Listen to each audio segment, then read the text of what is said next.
Dongeng dari majalah Bobo berjudul Apel Tertawa dan Apel Menangis. Pangeran Bahrum adalah putra tunggal yang sangat dimanja ayahnya, sang raja. Walau ia gagah dan ahli bertarung menggunakan pedang, ayahnya melarang ia pergi jauh dari kerajaan.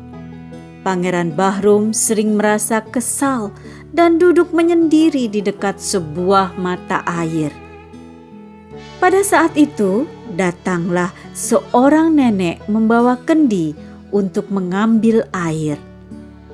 Pangeran Bahrum melampiaskan kekesalannya pada nenek itu. Ia mengambil batu dan melempar kendi si nenek.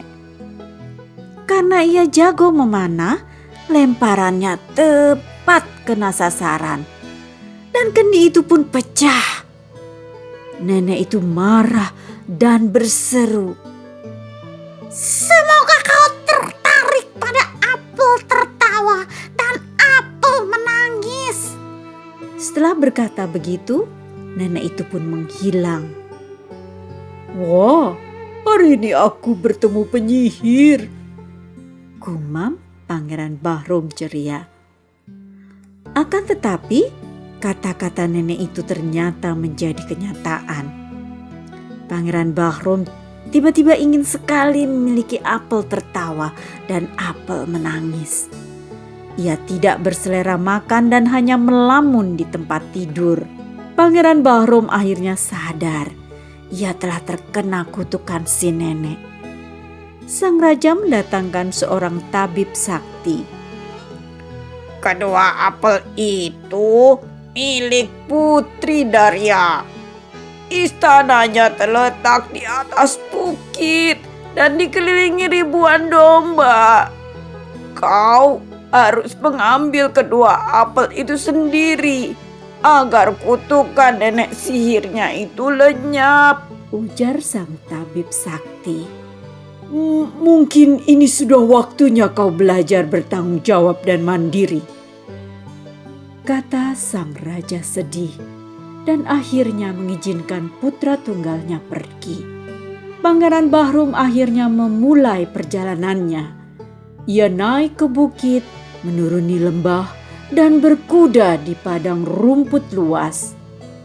Ia akhirnya tiba di sebuah bukit dan bertemu seorang gembala yang sedang mengembalakan ribuan domba istana. Pangeran Bahrum menyapanya dan bertanya tentang apel tertawa dan apel menangis. Ia memberi gembala itu segenggam koin emas. Gembala itu berkata, "Kedua apel itu ada di ruang pakaian di dekat kamar Putri Daria. Letaknya di lantai pertama, ruang sebelah kanan. Aku punya sehelai kulit domba utuh. Pakailah kulit domba itu dan merangkaklah di antara domba-domba istana. Nanti sore, aku akan mengantar domba ke istana. Kau bisa ikut menyusup ke dalam. Pada malam hari saat semua orang tertidur, pergilah ke ruangan itu. Di atas sebuah rak, kau akan menemukan kedua apel itu, apel tertawa dan apel menangis. Jika kau bisa mengambilnya, maka semuanya beres. Jika Putri Daria terbangun, kau ditangkap dan kena hukuman," tambah si gembala itu.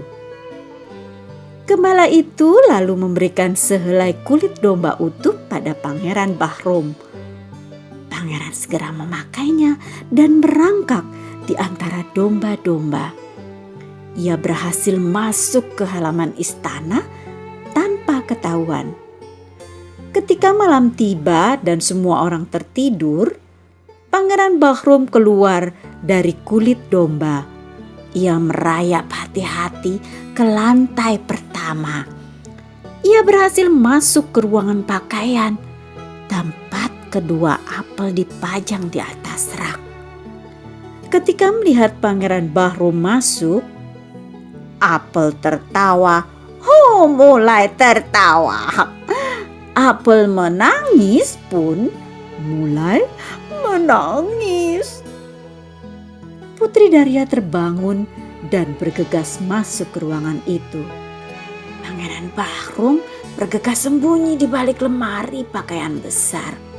Dalam perjalanan pulang, Pangeran Bahrum bertemu seorang nenek penjual kalung manik-manik. Tolong beli kalung manik-manikku, Tuan. Sudah beberapa hari tidak ada orang yang membeli pekerjaan tanganku ini. Teman-teman, jangan lupa kunjungi website untuk anak ya, bobo.id. Like, comment, share, dan subscribe juga ke channel Bobo yuk!